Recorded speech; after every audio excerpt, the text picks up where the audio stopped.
Good morning, Yeah. everyone. Welcome to the one-to-one digital dialogues from the Super Yacht Group, part of our new Super Yacht Forum Countdown. I'm joined today by Nic Arnold, one of the partners of PwC here in London. Nic, I think, is in her lovely escape route in Suffolk. Morning, Nic. How are you? Morning. Yes, I am. You might hear some seagulls. I've got the window open. Oh, that's all right. We like a bit of atmospheric sort of soundtracks. Nic, you know the purpose of these one-to-one dialogues. Essentially, we're trying to get some really good expertise on the camera to share the core perspectives and frustrations and almost advisories for change in our marketplace for the future. Do you want to share quickly your views on how the market's performing in your taxing sort of environment? Yes, tax. I'm a private client tax advisor, so I suppose that's my perspective. Well, I've seen quite a lot of change. When I first came into the industry, we were on the wave of quite a lot of change in terms of attitude to tax. Generally, business taxes, definitely private client tax. And the industry definitely was lagging behind. A change of emphasis from jumping through 1,000 hoops not to pay tax to doing the right thing, understanding what your responsibilities are, what your choices are. And I've seen some progress in the what I'd call the luxury asset space, super yacht space, which is very positive, but we're still on a journey in that regard. Yeah. So in terms of the market today and what you say the next phase of our industry, what are the things that you would say are concerning or frustrating from your perspective or PwC's perspective as a whole? Either or, you can be personal or the PwC. Well, my clients are at the center of my world, and my job is to help them understand the tax consequences of everything that they do. They need to understand their choices. They need to understand how a yacht sits in the context of their overall tax profile. And their attitudes are changing. They are looking more holistically. I'm just as likely to get how do I show the world that I've done the right thing in the context of this yacht these days, as I am somebody who's very hell-bent on not paying tax. And the latter becoming much less prevalent. And the frustration in the industry is that if we are really going to raise the bar of quality of advice, governance in all aspects, from paint to tax to yacht build to crew experience, I think everybody needs to take a little bit more responsibility of understanding what that holistic experience is like. Because if I don't play my part, if I don't make the fiscal experience of the yacht owner's experience smooth, then that's just another nail in the coffin of him not wanting to be in the industry. And it can be a very, very frustrating nail, because the fiscal underlay, the structural basis upon which a yacht is run can create so many operational friction and struggles and overcomplication that it destroys the experience.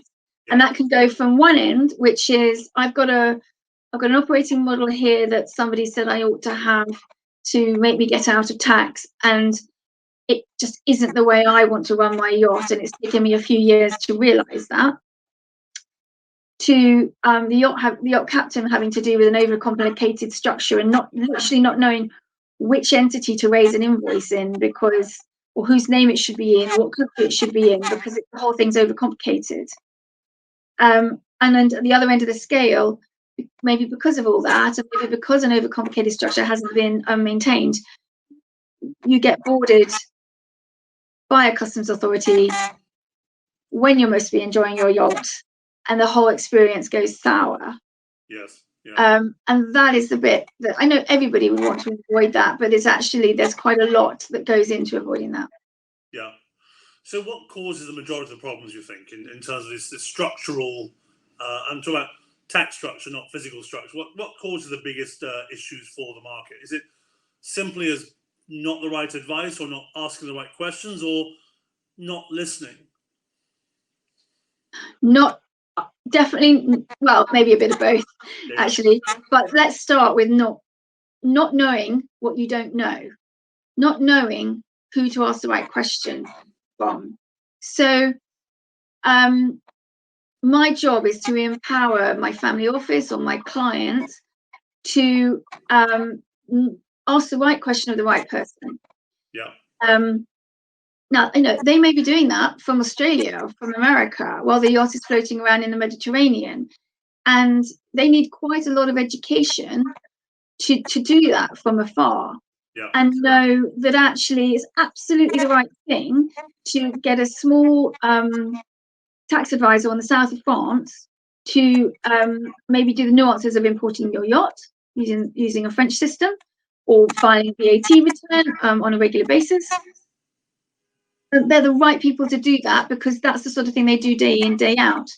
But the family office has to understand that they are only going to do that from the perspective of the yacht and their tax system, the silo that they're in, they're doing the thing that they're really good at. They won't be able necessarily to put that yacht in the context of the client's overall portfolio, life, tax footprint across the globe. And so they won't necessarily be able to look out for or take responsibility for the knock-on effects that operating a yacht in a certain way might have to the rest of their life. And that's where, if the family office doesn't know that, if the family office thinks that they're getting a tax answer in France, that the main problem that's been that you'll get a family office, has a problem, asks a question, gets an answer, moves on.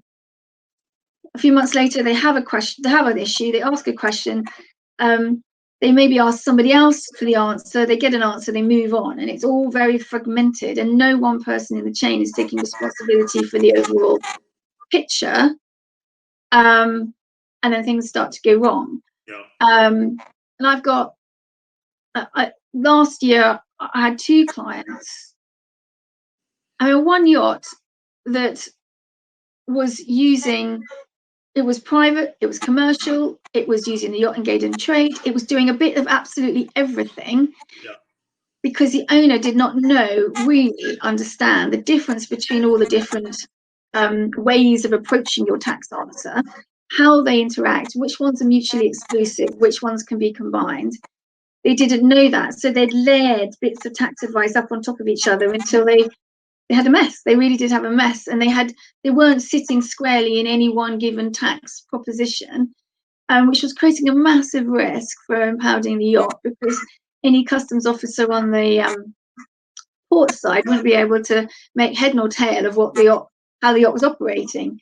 Yeah. And that's where there's a problem, no risk.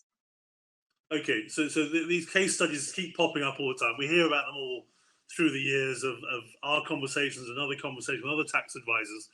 What's the solution? How do we solve this sort of, let's say, mess?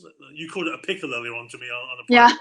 like, how do we solve this as an industry to stop this, let's say, frustration and disappointment becoming part of our operational criteria? Well, it's quite interesting. I was listening to Brendan's interview that you had, and he obviously he's in a completely different part of the market to me. He's in yacht operations, he's in yacht builds, but the consistent message that he was bringing was raising that bar of client service, and everybody taking a little bit of responsibility to do that. Yes. And everybody looking beyond their nose to think, how is this fitting into the bigger picture? And part of that, I think, is everybody taking the time to educate their clients as to what they need to know, educate them as to not just give them the answer to the one question that they've asked, actually go one step further for holistic client service and say, these are the things that you need to ask about, and kick the tires of. Brendan said, he was talking about, I think, the design of yachts, and that yes, if you just keep saying yes to your clients, and that will not get you to the perfect solution eventually, because you're not actually educating your client. I mean, I know in one of his examples, his client didn't want to hear the things that he was saying, and that is going to be a challenge. Yeah. And that's a matter of trust, isn't it? But if we're all pushing in the same direction to try and raise the bar of governance and increase that level of trust, then eventually when we say, no, look, really listen to me. If your whole motivation is to not pay tax, that is invariably not going to end you up with the most robust solution for your smooth running of this yacht across the EU or across the rest of the globe. Let me educate you about being tax robust, not avoiding tax. And I can't, it's practically a swear word to me, that word. I can't say it because it's just always going to end eventually with trouble. Yeah. So that begs a question that you just raised there in terms of who is giving advice, and are they, let's say, qualified to take that approach you just mentioned? Because the issue is you've got people who are very focused on specific jurisdictions, and they give that advice. But are they qualified to take a holistic view and say, oh, but by the way, this needs to be considered too? Because that, to me, is one of the problems we may have, is that people are very focused on one jurisdiction or another jurisdiction, but forget about the impact or the implication of the other surrounding jurisdictions should they wish to cruise there. Is it that people aren't qualified, Nic, to sort of give that holistic view? And should they be asking for wider advice? I mean, it'd be a combination. Unfortunately, there is an education piece for the clients and their family offices, because they need to know that if that person might be brilliant at giving them advice in Greece, for example, but that's a very specific system. They've got some extra rules there. They are looking at their territory. And I mean, I've had a case where I was about to have a call with a client to help them sort of figure out what they needed to know. Just before the call, they said, oh, don't worry, we've the people who are filing our tax returns in Greece are going to talk about this instead. Now, I don't want to make work for myself. I've got far too much work as it is, but I did go back and say that that's brilliant, and I'm sure they're doing a great job. But I know the question you've asked me is much more broadly than that. So I think let's just have a quick call, and I'll open your eyes up to the bigger picture a bit, and then you can choose. The best thing for me would be if somebody was to come to someone like me or anyone else who's able to give a rounded view and say, right, this is the approach that you should try and take. This is the governance that you should put in place to educate yourself about the fiscal matters of your yacht.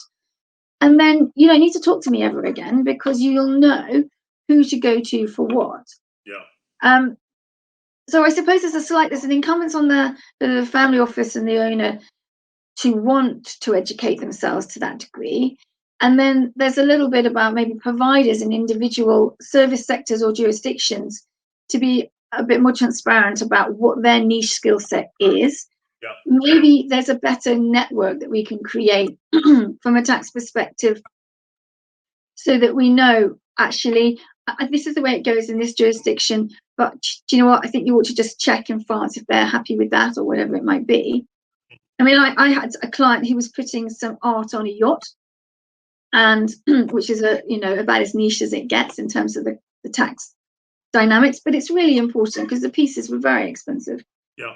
And they called me to say that the art curator / transport person, I mean, I don't want to get too specific, but they said, if you do X, Y will happen, and then you're fine. And I was like, really? Now, I'm a private client. I have to look after my client. It means I have to troubleshoot. I'm not an expert in every single tax that they come across, and this was customs. Yeah. But that did not feel right, to the extent that I rang not only my customs guys, but a few other preeminent people that you know in the industry, in the law firms, who were also experts in art and yachts, and said, the art curator is saying this. Is there any way that is possible? And after about 3 people saying no, to make me feel that good, my instinct was right. But the reason I had to check it was because that person was so adamant that thing was possible, and they'd done it a lot of times before. And go and talk to this lawyer because he's done it with me before. When I call up that lawyer, he's got no idea what I'm talking about. Yeah. And he can't remember the situation or the person I'm talking about. So I see this sort of thing all the time. But if that situation, if that client wasn't already a client of mine, so they pick up the phone to say, can you really do this with the art and not pay tax? They'd have just carried on and done it, because of the art curator was so adamant that it was okay. So that's kind of that's the sort of thing we need to try and iron out. Are you asking the right question of the right advisor? Don't ask me whether to buy the Monet or the Van Gogh. Ask the art curator, but don't ask the art curator the tax question. Well, I think that's part of the problem, I think, isn't it? Sort of, we sometimes as a market don't know who to ask for. How do you choose an expert in our industry? What route do you take? And because it's such a relationship-based industry that sometimes we need to make sure that there is almost you said, a group of people who work together to try and improve that expert advisory network. Because to me, how you start that journey, how you choose your advisors is a critical part of your long-term enjoyment or long-term positive result. So maybe that's something we should look at in terms of how do you build an expert advisory network in that fiscal or legal or ownership network.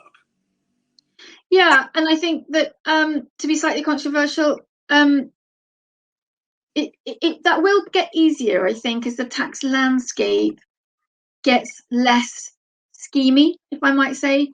So if everybody is just trying to do the right thing with tax rather than jumping through 1,000 hoops to get out of it,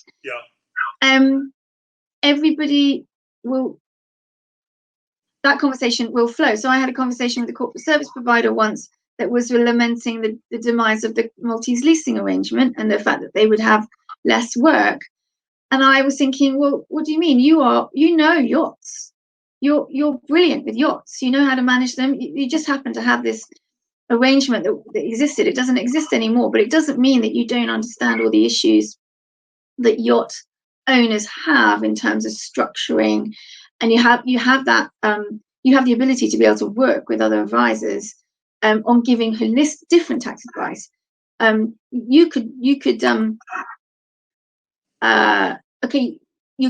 still provide structures and they're still needed, but just without a tax complexity embedded into it. Build your network. Go to market in a slightly different way, because your skill set is still excellent in terms of actually understanding the industry as a whole. And that's your USP. So I think it's maybe just getting your head out of commoditized one-off tax planning to a more broader, and back to the private client industry, which is where I sit. Just maybe there is no one size that fits all, generally speaking, in the private client space, and that's probably where we need to get to a little bit more in the super yacht industry.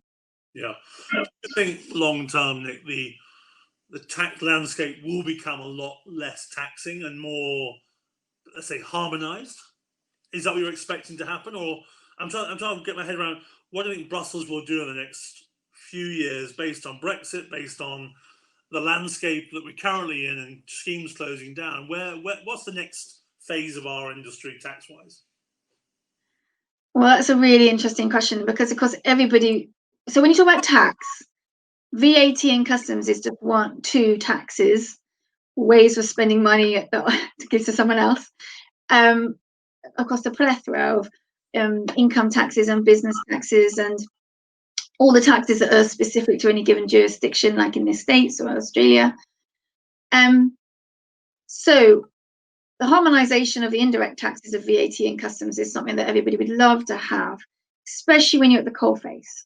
When you're a yacht manager and you need to tell your purser or your captain what you do on the ground in Greece versus Spain versus France, when you're buying fuel, that really operational stuff, they would be fantastic if those rules were harmonized much better, because how many other assets flip between jurisdictions so much as do in our industry. And generally speaking, the VAT world it's not really set up for that. It's set up to deal with widget factories in a jurisdiction, and then every now and again things do move, of course, because people are buying and selling stuff, but not to the extent that you've got the primary asset of any given business flitting around both the EU and then across the globe. It adds a level of complexity that I don't think we will get a harmonization to the degree that the super yacht industry would really make their life a lot easier. It would be nice if we had something, but it's not on the horizon. But what is on the horizon, I'm afraid, is in the other direction of complexity, which Brexit is a big part of that.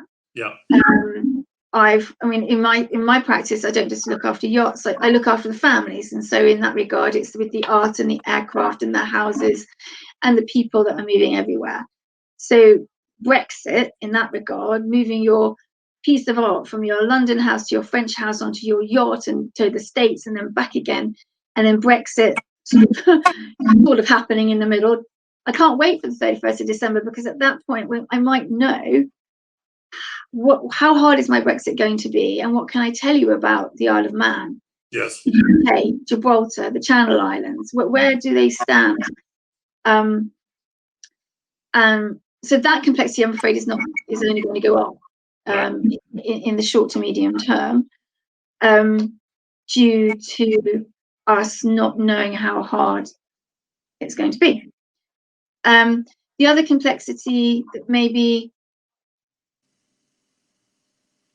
France has shown a lot of complexity over the last 5 years, because the EU Commission has put a lot of pressure on them to change the way they do things.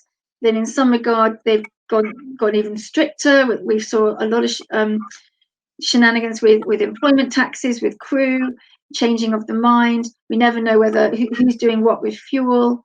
Over in Malta, they're evolving. So I'm afraid I don't see that's changing overnight. And in the UK, they've introduced new benefit in kind rules, which are really being hideous. They're hideous for any yacht, ultimate beneficial owner of a yacht or an aircraft in a structure, because they are designed to catch that very scenario. So again, if somebody's sitting in another EU jurisdiction, and I know we don't have huge numbers of UK-based owners in our industry, but we do have them. And they are presented with a much more complicated tax scenario than perhaps, somebody from the Middle East who just sailing around in the Mediterranean for the summer. They're apples and pears in terms of what you have to look at. So you can't treat everybody the same, and that isn't going to change. I'm afraid. Sure. So Nic, as a sort of takeaway from this webinar, what is your, let's say, overarching advice for the next phase of our industry? Try not to be too stuck in the past. Try and roll with it, because there is a tax debate. There was a tax debate coming. Now we've had COVID-19. The pressure of tax revenues on all EU jurisdictions is going to increase. Yeah. That means that things that maybe had some flexibility before might not anymore. I'm advising a client at the moment, and my customs guys are saying, we don't muck about with this thing, because if it gets picked up, they're going to have you, because they need the money. Yeah. And it's easy pickings. Yeah. My observation is that ultra high net worths, there is so much other pressure on them outside our industry. Yeah. So you've got common reporting standard, and you've got FATCA, and you've got people, the companies that own the yachts are now having to go on registers in different EU jurisdictions. You've got amnesties for declaration of offshore tax undeclared. You've got trust registers, so trusts that might have been slightly more opaque are now having to be put on registers. There's all sorts of different initiatives throughout the private client world that are putting pressure on those owners in all sorts of different ways, and that will filter down into their attitude. And you might observe them becoming slightly more nervous. Oh my God, a yacht, so complicated. I'm going to trip up. I don't want to be on the front page of the Daily Mail. Maybe it's just too much hustle. I won't get it. And so all of us need to pull together to say, no, we're going to educate you how to bring this asset into your life in the most robust and smooth way. We'll tell you what you need to know. We'll be firm with you when we think you ought to pay tax when your mate didn't 5 years ago and you can't understand why you can't now. Well, the world has changed a bit and you really need to pay attention. Yeah. And we will help you bring that into your life in a way that's pleasurable. I mean, we did a massive project last year that was a massive tax due diligence on a yacht that someone bought. And I'd never seen a project like that before. And if I might say, I think that PwC is probably the only firm that could have done it because of the detail that we went into and the breadth of taxes that we covered to say to this buyer, you're okay. There is nothing from a tax perspective that is going to come into your remit once you've bought this yacht that causes you a problem. And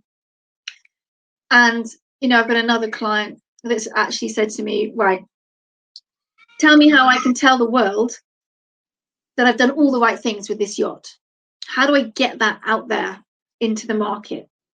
So that no journalist is looking for me, sort of thing. So from a PR, from a PR perspective. Yeah. Really? And it's not a specific PR initiative in relation to the yacht. It's embedded in their DNA of their governance of the way the family office works. So they are very high profile. Yeah. And so that's had to be part of their governance, and it includes the yacht as well. So the question is, how do I mean, in Monaco last year, I went to a PR lecture at the beginning of the week about reputational damage in yachts. And one of the guys showed some footage of the journalist circling Abramovich's yacht, trying to shout up at the captain to get some intel or something.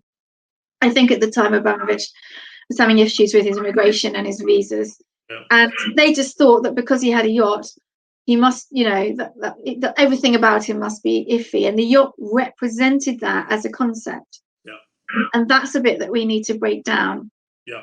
And say, no, everything about this yacht is been done correctly. Don't look, there's nothing to see here. Move on. Yeah. And that's what we want to get to, and then people will feel safe to be in the industry. So we need to develop a fiscal cleansing program. Sorry? A fiscal cleansing program. Fiscal due diligence. Yeah. Fiscal robustness. And I can see the green shoots of us getting there for sure. I mean, that's why I've said to you in the past, I will never answer a tax question off the hoof, because what do I know? I don't know anything about the client. I will tell you about the questions that need to be asked. Yeah. But I can't answer any tax questions until I know, the detail. Yeah. Listen, Nic, that was wonderful. Very interesting stuff, very relevant, and I think we have something to really focus on for the next few months and probably have a more round-table conversation in Amsterdam. Thanks a million. You're really welcome. Have a good summer. All right, thanks, Nic. See you soon.